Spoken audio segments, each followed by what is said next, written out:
What we're finding is our kids are performing at a level where, as we compete across the country, we competed against 80,000 other students, and Northside's freshman team won the national competition. Yeah, man. Wow.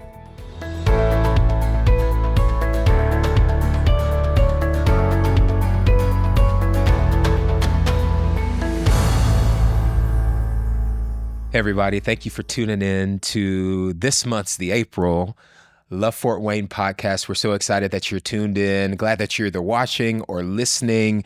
And again, as we've said this year and these past couple of podcasts, we know that there's some folks that are always new to the podcast. So thank you for listening or watching us. And for those who have supported us over these 5 seasons now, again, thank you for always listening each month. We're excited about this podcast. We always try to have folks from this community, living in this community, serving in this community, because for Love Fort Wayne, not only do we want to bring the church and community together to love leaders, pastors, schools, and families with prayer as the foundation, we want to amplify the stories of leaders that are doing those very things in the work that they do and with the people that they work with.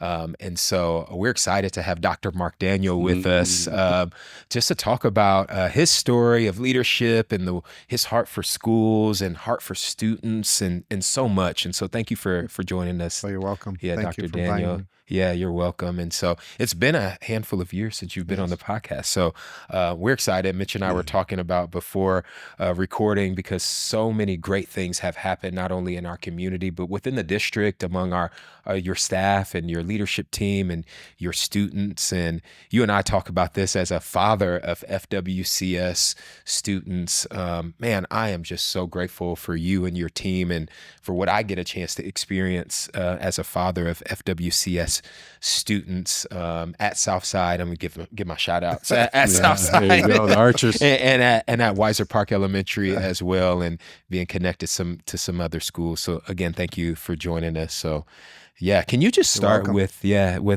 just some background, some history of what basically your story and what led you to become the superintendent at FWCS, Fort Wayne Community Schools?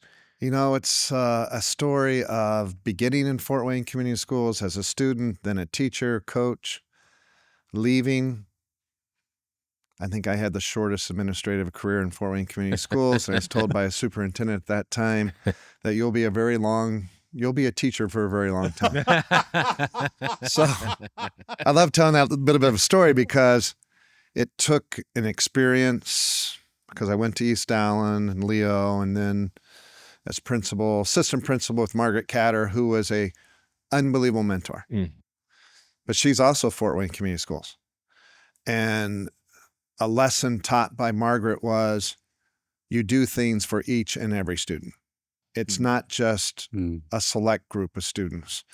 So she ingrained that. And, I would say those were love those years with her, and then following through as principal. And we had some successes. It's not too often you become a national blue ribbon high school, but followed it up with a national model school, part of the Daggett organization. And I'll lead that too, because he always says culture trumps everything. Culture is so very important in what you do. And again, what does that mean? To me, that means respect for all. Do what you say you're going to do.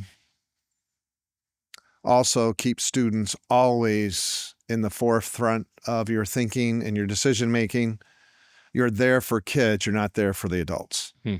So again, I'm a little non-traditional. So at Leo, we became a Career Majors Academy, one of 8 in the state. And I think that led us to the belief that, hey, we need to think a little bit differently about the high school experience, providing opportunities for students to truly be mentored by adults in areas of their passion and interest. So how do you find that? And then also leading students to the point where they truly have a 2 to 3 year plan after high school.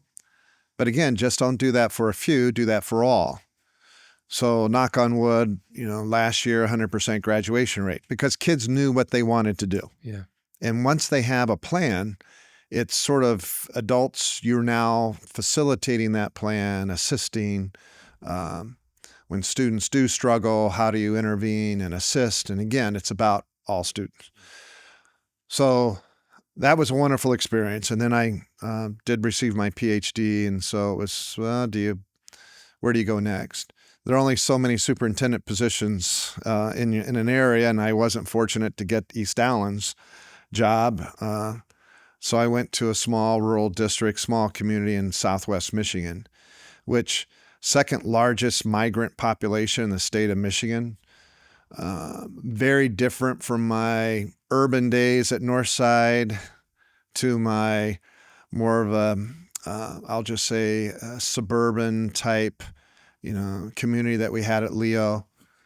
Now you're in true poverty, and it's more of a rural setting, but how do you influence that the best way you can? And sometimes you can, and sometimes you can't. I think there are opportunities that present themselves. You have to have leadership that in your community that's accepting of providing these opportunities for students.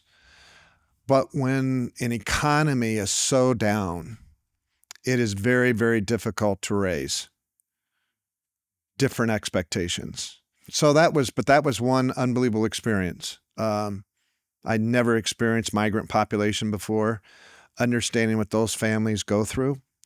And yet their dedication to education was amazing to see. Left there, though, after 4 years and went down to Central Illinois, Bloomington Normal. And that was more like, I would say, a Homestead Carroll type district. But with 2 high schools, 13,500 students. And again, another wonderful experience because that's also where State Farm is. And so you're in a community of high professionals wanting to, and some of the things that I think you bring things with you as you go from place to place. Part of what we're doing with Bridge of Grace and Love Fort Wayne, similar to something we were doing there. But again, sponsored by State Farm, but a network of individuals who adopted schools and said, tell us the needs of your kids or your teachers. Let us help you meet those needs. So in other words, folks, you truly cannot do this by yourself any longer. Yeah. So that rings very true to where we are. And again, if you take that boomerang, throw it, came back to Fort Wayne Community Schools. And I'll say, couldn't have probably been a better time to come back to Fort Wayne Community Schools. I think, again, divine intervention, there are things that are happening for a reason. My background being, my father was a minister here in Fort Wayne. So there are roots there, but also the understanding of Fort Wayne Community Schools, having been a student, having been a teacher, and then having these other experiences.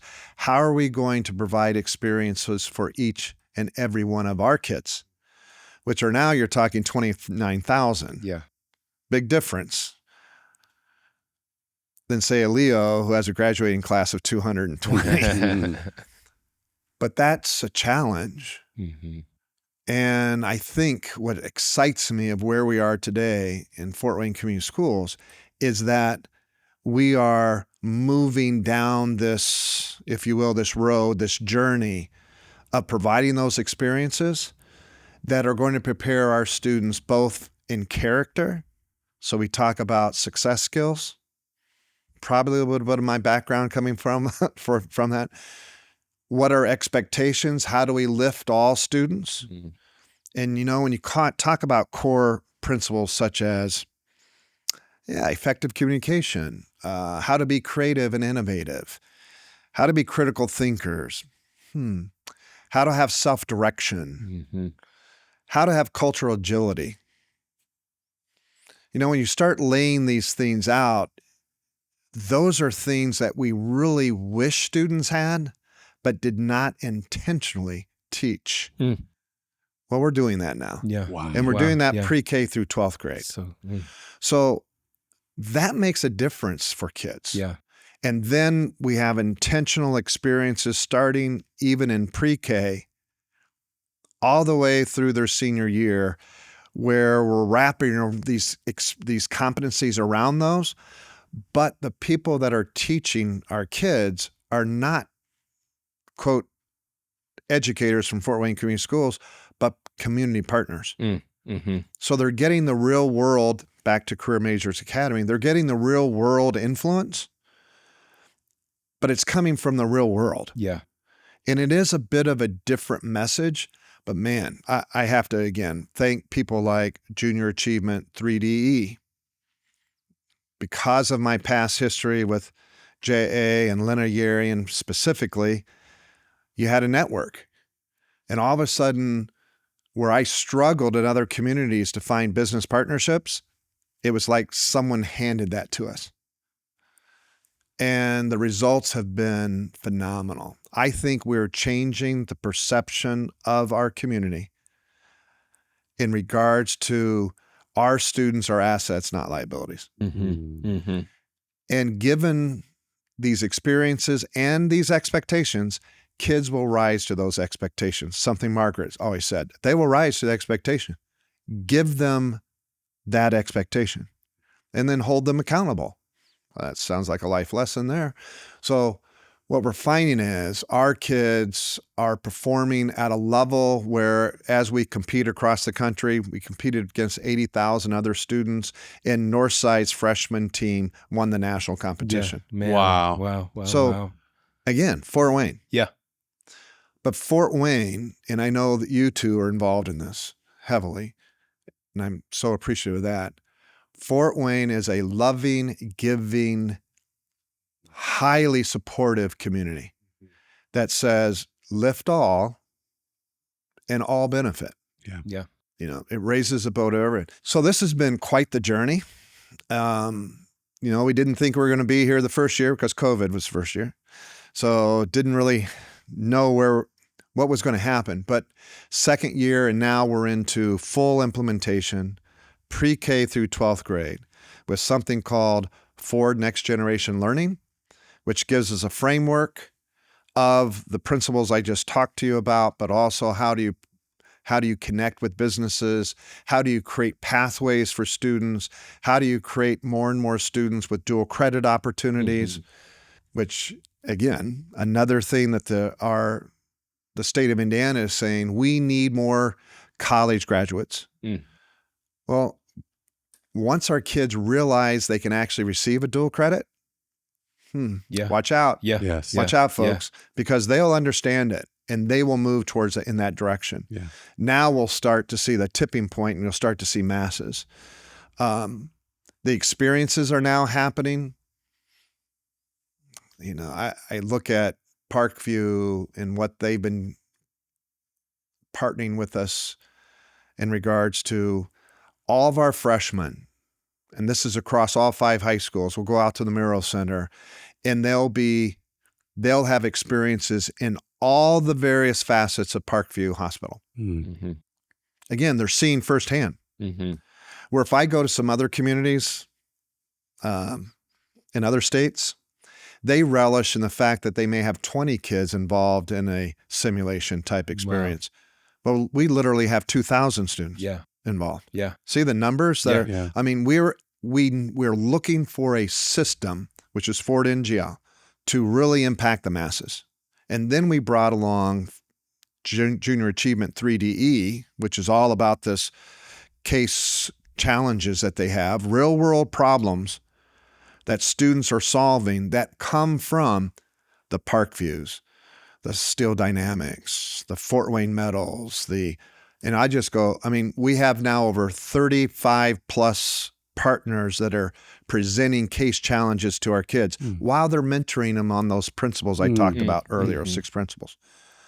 That's going to balloon up to over 75 by the time, that would be the ideal number. But Fort Wayne now is leading this throughout the country because no one started pre-K through 12. It was primarily a high school phenomenon. We said, nope. Margaret told me, do not focus on just a group. And wow. You have to think of all kids. So, and knock on wood, this is we have a couple of years of training and preparing our teachers. What I'm hearing from our students is very gratifying because I think they are also very appreciative of the fact that they're having these experiences. It is above and beyond, and they're feeling more and more confident. They're maturing at a rate that I look at our freshmen today compared to freshmen 4 years ago, and they've only, freshmen really have only been immersed for this year across the district. But people like Pat Morello would tell me they are different students. Wow. And the teachers are saying, I now truly believe I'm making a difference, and that's why I want to stay in education. Before, we struggle. Teaching's a very, very difficult job. At the same time, it's a very rewarding job.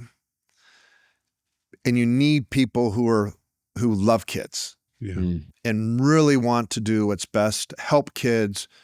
So I had one particular teacher tell me, I now can talk to students about opportunities and there's hope, versus before I was talking to them about survival. Man. What a difference. Yeah. When you can talk hope versus, hey, you don't want to do that. That's going to be detrimental to your life. But when teachers start to internalize that sort of thing, I'm telling you, it's tipping point type stuff. So yeah, this has been a very interesting 4.5 years. And I'm so pleased that we've also brought people like Love Fort Wayne, that we're sitting at the table with them. And I think what we've decided is this: we are no longer a closed system. We're no longer silos. Yeah. We have to open up our high schools, open up our middle schools, elementary, open up our doors in our classrooms. We have to let partners join us. Yeah. Because we cannot do this by ourselves. Thus, people like Love Fort Wayne, love your schools. And we're seeing, if I go to Adams Elementary School, last year, they improved their 3rd grade reading score by 25% in 1 year. And that's life-changing when that happens. That's life-changing. So we know you have to be literate. Yeah. In today's world, if you can't read, if you can't process AI, if you can't do that, how are you going to be successful? So we are really, and I thank my board for this because they've allowed us to be very, very intentional. Literacy is number one. Literacy is number one. So what are we doing to ramp that up? And of course, the state's very much supportive of literacy as well. So that's been a wonderful partnership. And we're looking at some significant grant dollars with Boys Club, Girls Club this summer to help with literacy focus. In particular, 2nd and 3rd graders that aren't reading where they need to be. Well, what are we going to do to move them? Because our goal is 95% of our kids are reading at 3rd grade level at 3rd grade. That is such a critical time. And the reason is because no longer are they taught reading. Now they use reading to learn as they move into 4th, 5th, and so forth. Yeah, so you look at statistics like that, and overall as a district, we're seeing metrics that are pointing in the positive direction. Yes, there are going to be challenges. Yes, there are going to be some setbacks. Yes, but now it's one of those things where, hey, who are we going to ask for help? Instead of go back into your silo, isolate yourself, and let the same old continue to happen. That's right. So this has been a thrill. That's awesome. This has been a thrill. Yeah. But again, you don't do it by yourselves. It truly is people such as yourselves. Our volunteers are starting to come back, starting to see an increase in volunteers. Again, very intentional. Very, very intentional.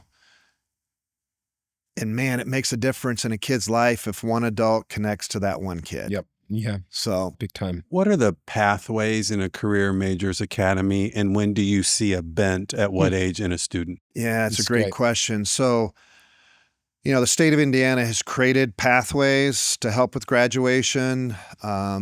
They provided a new diploma with, again, the 3 E's, which How are you going to focus on, hey, what if you want to enlist in the military? There's now a graduation path for military and enlistment with, again, all the core subjects that are necessary, but also, hey, what are you doing as far as service leadership? What are you doing as far as community service? That's part of that vein.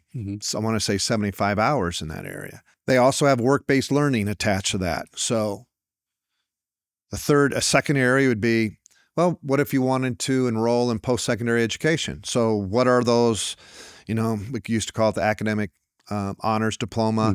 How do you get that? And there are now seals that will be attached to those diplomas.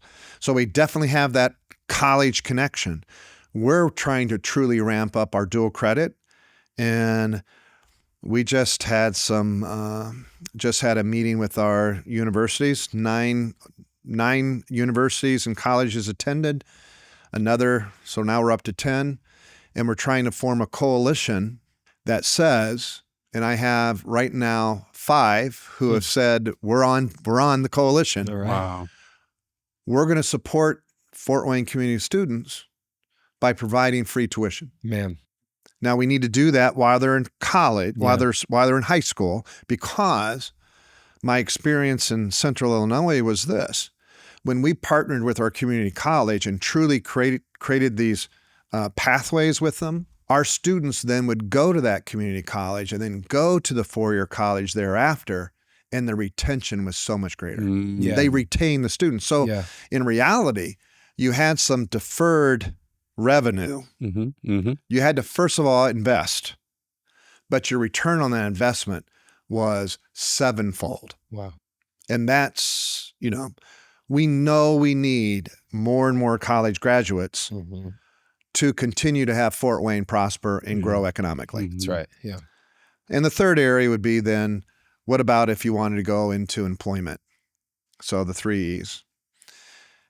In employment, well, what does that mean? That could be the trades. That could be, I'm wanting to go into, and I'll use Tom Kelly, automotive. So, we've really tried to connect with our business partners, with our students, and the fact that we probably have 10 to 15 students, some from other school districts besides Fort Wayne Community Schools, but they go through the Career Center, through Tom Kelly's Automotive Center, and they're very successful because they've had on-the-job training. They're developing their automotive technical certifications and so on and so forth. So they're technicians. But how do you do that across the board? Yeah. So I used to think, well, we have a regional vocational center. We call it the Anthus Career Center. That's only part of what we have. We have satellites now, like at Tom Kelly. We have satellites like at Union 166, steam fitters, pipe fitters, where that's where our students go. Half of our students go for welding. And we've doubled our welding capacity because we're using satellites. And now both Southwest and Northwest Allen County schools are involved with Union 166 too. So where do we go next? Where do we go with advanced manufacturing? Where do we go with the health services? Where do we go with, let's talk about teachers. How are we growing our own teachers? How are we, if we're going to talk the talk, how are we going to walk the walk? How do we also bring students? So how do we get them ready to go? And my dream would be we start graduating high school seniors with 2 years associate's degree. And they could go to any university they want, but finish that other 2 years or finish it in education or go or do something else. But you can always come back because now we're able to also do transitions teaching in Fort Wayne Community Schools. And we're able to take a person with a bachelor's degree, bring them as a first-year teacher and give them an apprenticeship, basically on-job training. So we're the only public school in the state of Indiana that's able to do that. We had to go through higher ed to get that approval. But I'm telling you, it is, right now it's focused on special ed certification. Next year, we hope to move into all the other disciplines, both elementary as well as, your other subjects you might have at the high school level. But those are incredible things that are happening. And it's because people are starting to think outside the box. Yeah. That's right. They're no longer confined to, well, this is the way high school always was. Yeah, it's always been that way for about 150 years, folks. It is no longer, that's no longer the market. And you're in a market-driven system in Indiana with charters, with vouchers and so forth. So you better show that you're creating a return on investment for parents Yeah. as well as your community. Otherwise, I think you may become a dinosaur. Yeah. Dr. Daniel, you are an architect of what's outside the box. Yeah. I mean, Yeah, absolutely. it's beautiful. incredible what you're sharing. Yeah. It's absolutely incredible. Well, You can see why you're leading the nation. I can tell you it's exhilarating. It's exciting. And then when you see people who start to own it, and that's another thing I want to say, we are working hard on our culture. So you may remember this past summer, we had Stephen Covey here. Mhm. Yeah. And I think we may have had 600 people that were part of that day with Stephen Covey. We followed through with this, and we now have been in our own internal training. And that is, how do you build trust? How do you build trust? And how do you inspire? Well, it starts with your leadership teams. So we're working hard on that. And it's not easy because it takes a lot of self-reflection. Where am I in regards to integrity? Where am I in regards to my intent? Where am I in regards to my competencies? And then how am I attaining results? Those are tough questions, especially when you've been in a system that has been very, I'll just say very vertical in its hierarchy, and you need to be more and more horizontal in today's market. That's and you have to empower people to be leaders. You have to work on creating leaders. So we're in that phase right now too. Again, culture trumps everything. You've got to have the culture where two people, and I look at Adams Elementary and I say to myself, that faculty and staff now believe they can make a difference. Oh, they are making a difference. And that wasn't so 4 years ago. Yeah. They really didn't believe. Now look at the energy there.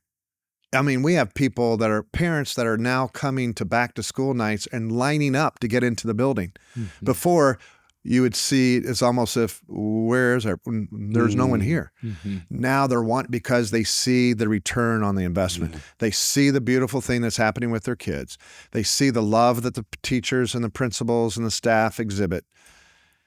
And, when you empower people to do that, think outside the box, and Allie Holland did. She thought outside the box. You know her. She was part of leadership. Yep. Fort Wayne. And it was like, wow, Allie, do it. And you know what? You may fail, but at least fail falling forward. Yep. Do something. You just can't stay where we are today. Otherwise, you're going to get the same doggone result. Yeah. So do something different. And now they're starting to see that growth.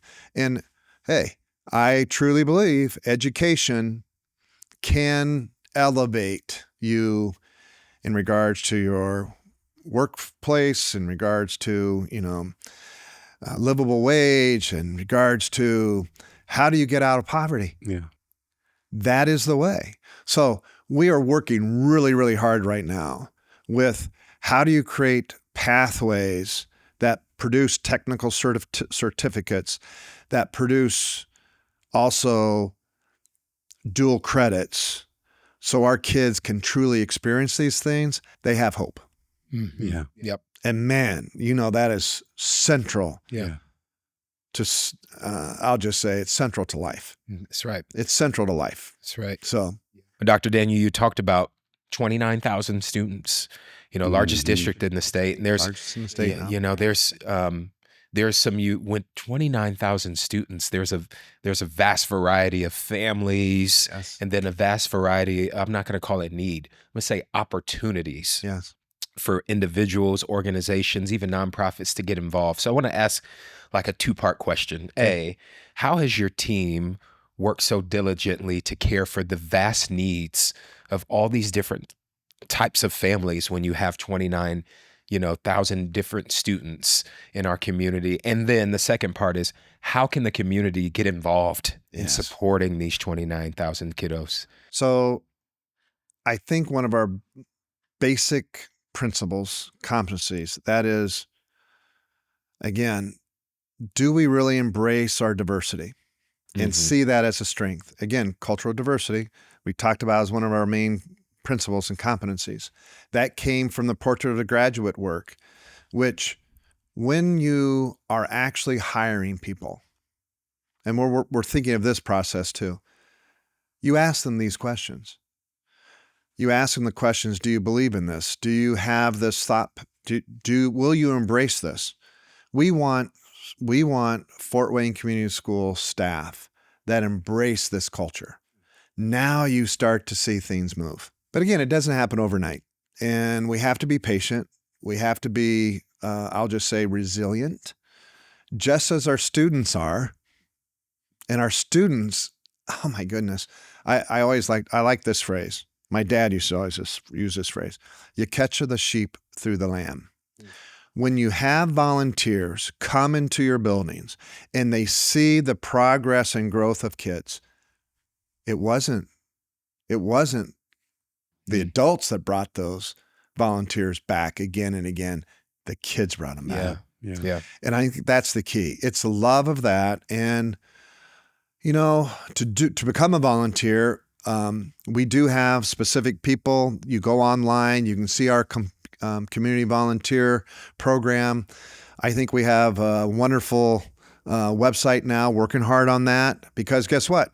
We're in a marketplace. Yeah. Mhm. Yeah. So we train now our volunteers. Before we were giving them some input, but now when I go to Levon Scott, because I'm also a mentor on Thursday afternoons, my wife and I, we go there and we have specific things we're working, literature pieces, i.e. phonic, phonemic awareness, specifically addressing the needs of the kid that we're working with. Mm.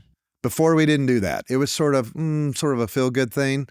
But then we also read and we also hear him read, and we work. Literacy is most important. So and I can tell you, it's only been, maybe 10 weeks of this. I can tell you a noticeable difference in his reading. Wonderful. It's amazing. My wife said that the other day. She goes, hey, because we switch off. She goes, hey, have you seen him read? Have you heard him read lately? I said, nah, it's been since the holidays, It's like December 19th, last time I was with him. He goes, oh my gosh, he's unbelievable. Huh. Kids want to meet the expectations of the adults. Mhm. There is a reward there. They benefit from that expectation. If we just go in there and just socialize, that's not really benefiting the kid. At the same time, I can do both. I can Yes. benefit the kid by having the expectation as well as meeting the kid where he is. And I like what you said. Our students have challenges. Well, don't we all? Yeah. Mhm. Yep. If we can teach them and I am amazed how our kids, the challenges they have, I'm talking basic needs, and yet they come to school every day. I think most adults would crumble. Yeah. But Yeah. kids don't. Nope. They come in every day, again, wanting, what's the expectation? And again, what are we doing to intervene? And that's another thing we've really worked hard on. And we're going to continue to work hard on. Where are the interventions for kids? You got to have them. And they need to be scaffolded. There's just not one intervention works. You're going to have a multitude of interventions. And by the way, the bottom line is you want that kid to graduate with a plan. Are they able to make a livable wage and be successful? Wow. Yeah. That's pretty elementary, really. Yeah. In the goal, but it is so difficult because of all the factors at play. Mm-hmm. And, again, love Fort Wayne. What we're doing with, Alive. I think about Alive. Yeah. And there's so many. there's so many different groups that are coming to bear. all for the common purpose, though. How do we help kids succeed? Yeah. And yes, overcoming our own biases, the whole humanity phenomenon. Mm-hmm.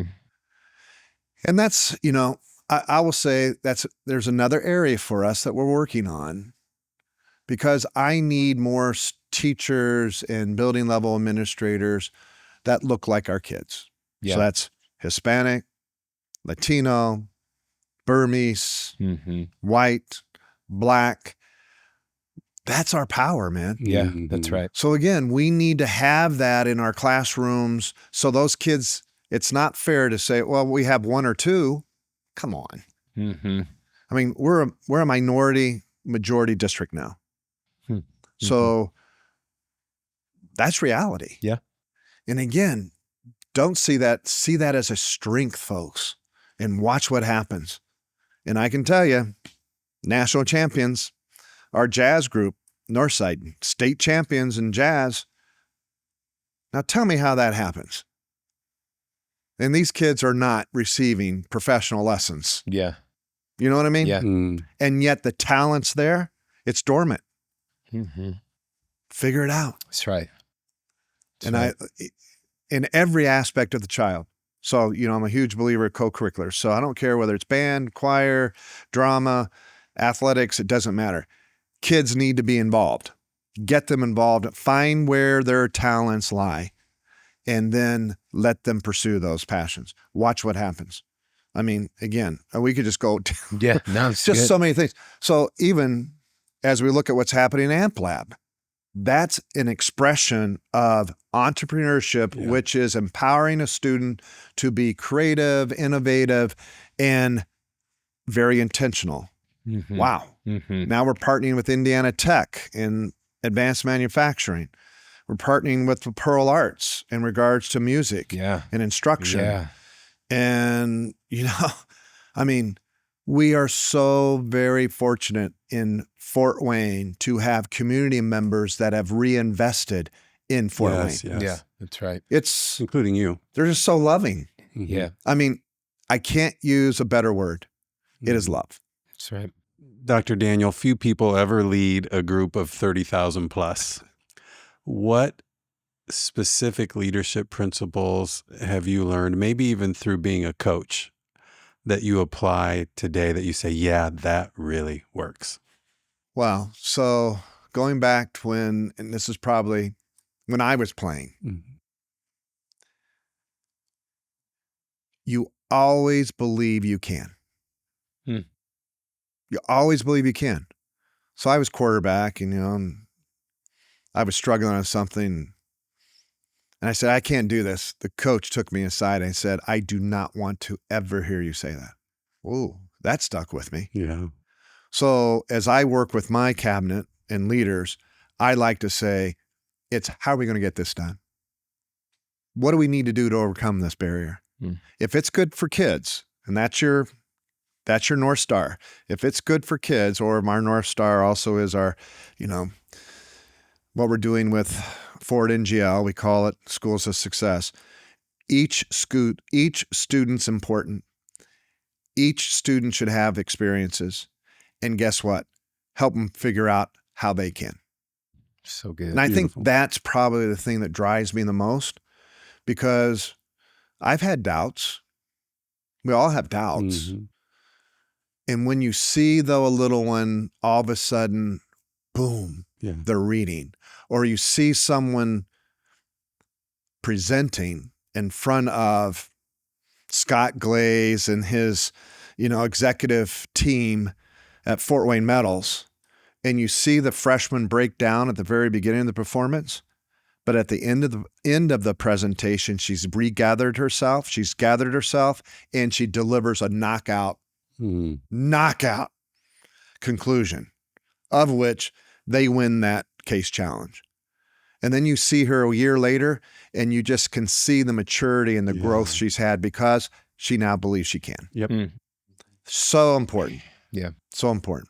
But that, if you don't have people in your upper cabinet level, and even my board, I'm very grateful for my board, because they've allowed this allowed us to take some risks. And we've said, we can do this. We can make this happen. What? 30,000 students? How are you going to do this? Roughly 30,000 students. How are you going to create an internship or experiences? We'll figure it out.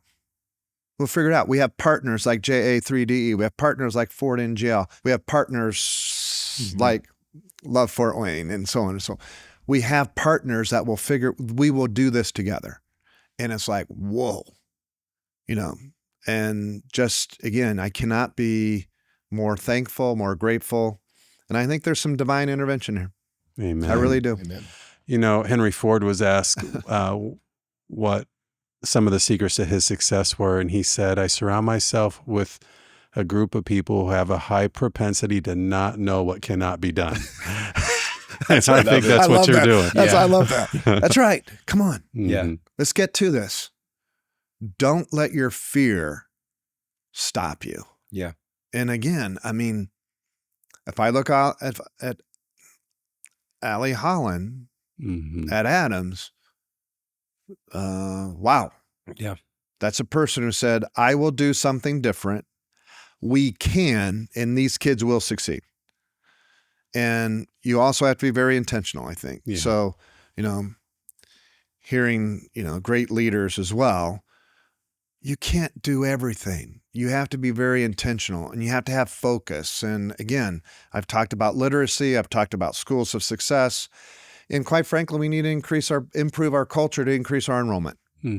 Culture is a huge piece. It's part of well-being. It's part of, but how are you going to, and what we've done differently in Fort Wayne Community Schools, since the first place I've seen this happen, we have gone to strategic planning to where we're using management models to specifically say, we call them action initiative plans. And I have to thank Jason Baker to help to bringing this to us. But it's like, Jason, we're kicking this up to another level. So every Monday I get my own, well, let's see, where's your implementation? Are you at risk in that implementation? Are you green? Are you yellow? Are you red? If you're red, superintendent, time to move. Yeah. Time to get it going. Oh, by the way, we have people who are going to assist you, talk to you. Do you need additional resources? But let's get to this. So we've created action initiative plans based on, let's look at what the outcome we want it to be. Let's reverse engineer that, creating action steps, but also accountability. Are you on time? Are you following timelines? Do you have the right people? Or do you have the right resources? But by golly, that has been a huge difference, because when you're in a human organization, we have over 4,000 employees, 30,000 students, if I include adult ed and pre-K, I'm over 30,000. When you think about that, if you don't have some way to manage implementation, you won't get there. Nope. Yeah. And I've never been any place. And now I have people coming to me and saying, hey, I would like to take that model, but I'd also like to do root cause analysis and build that in. I'm thinking, I'll sell it. Because I'm telling you, it works. Yeah. Because now you're doing things with intentionality, but with strategic planning. Yes. But you have a management tool that helps you do it. And yes, we're fortunate because we're a large district and I have staff that can do this, but I also have some unbelievable, his name's Jack Bird, who is a coder, a programmer. Now he's my he's my assistant superintendent of systems. Beautiful. You have to have systems. Because he has that mindset. Yeah. It's like, create it. Let's do it. Let's make it. And then make sure it happens. That's right. Because we're all of best intentions. But sometimes we need a little bit of accountability, And it's not to be, that's part of this Covey thing. It's not to be, I'm not trying to instill fear. I'm trying to instill, this is an opportunity for growth. These are growth opportunities. So let's get to this work. Yeah. And if you do it, yes, now let's celebrate. If you struggle with it, let's help you. And if you just can't do it, well, maybe we didn't have you on the right seat on the bus. Yeah.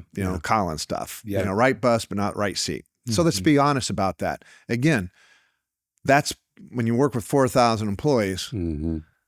And I think the great businesses figure out how to do that well. Yeah. You know, A long time ago, Bill Marriott told me that most people in businesses and organizations fix a problem one at a time and then return to that same problem later. He said systems are the solution. systems are You the got to solution. have systems in place. It's too complicated not to have systems. Yes. And especially when you're in a people business, people have so many variations, so many factors Mm-hmm. that you're not going to be able to account for them. Right. So you have to have a system that's going to work them through that. Yes. Again, what is the goal? Literacy. What's the goal? Schools of success. I want kids to have I want them to be knowing what they're going to do the day after, the Monday after graduation. And I want them to be successful. So follow up with them, will you? Yeah. Not rocket science, right? But we don't do it. And we need to get to that, because if Fort Wayne's going to continue to grow, both economically, I'll just say spiritually too, Mm-hmm. Mm-hmm. you have to have intentionality. Yes. That's right. Wow. It's been a good one. I feel like Yeah, we've yeah. been in the presence Yeah. of greatness. I mean, yeah. Yeah. And I'm deeply encouraged too, Dr. Daniel. I mean, these aren't just words. You've talked about, these are actionable things that, and you so humbly, and I think rightfully, not just you've spoken to your team and your leadership team and your principals and the daily staff, the folks that have taken the time over a handful of years to say there's something that we're going to have to do about this if our community is going to continue to grow in so many different ways, educationally, governmentally, economically, and definitely spiritually. There's a role that we as a school district have to play in this for our students' lives, both now and into the future. And we're grateful to have you in leadership, and we're Thank grateful you. to your team for all the work that you all are doing. I'm excited about what we're seeing already among our students and in our schools, and what we're going to see. So thank you again. Thank you. Thank both of you. Yeah, you're welcome. Man, I hope that folks, again, we've been saying this in 2025 with our podcast episodes, Dr. Daniel, go back and rewind this podcast. If there's something that stirred your heart and you didn't pause it in the moment, go back and look for that minute marker and write down the key things that stirred in your heart from a leadership perspective, but from a community perspective. And maybe there was something that you heard that you're like, man, I'm interested in learning more about that. And go to the website, our FWCS website, Google it, look it up, and get some information again about how you can be a part of it, how you can help, how your organization can be a part of it, and ask questions. I know this team will want to answer the questions about how you can be involved and how you can support. So thank you again for joining us. Thank you. And thank you all for tuning into this podcast. And we hope to see you back or have you tuning in on the very next podcast here with Love Fort Wayne.